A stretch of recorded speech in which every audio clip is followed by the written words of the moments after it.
Hello mga tropa, kamusta kayo dyan? So ito, maglilinis na naman ang inyong lingkod. Dito naman sa loob, closing time.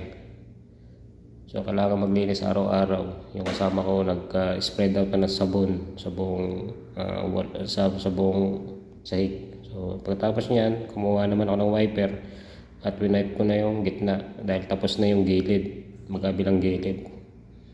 So ayan, kailangan mabilisan lang. Hindi pwedeng gumamit ng mop dahil pag natuyo, magbabakat dahil sabon lang yung ginamit namin. So ayan, mabilisan lang.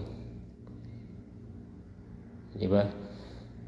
Ganyan ang trabaho dito sa ibang bansa. Kailangan mo lang shortcutin para mapabilis. Hala. So after nun, dito naman ako sa computer. Yan. Inutusan ko sa manager ko mag-close kasi umuwi siya ng maaga.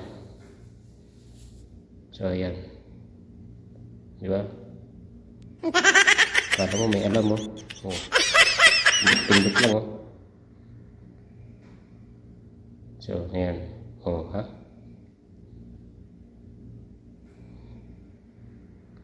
So ganyan ang routine namin araw-araw. Lalo na ako. Ayan. Bilisan mo boy. Uwian na. O diba? Saudi pa mo. So ayan, pagkatapos nyan, close ko na yung sale doon sa POS. Tara na, uwian na.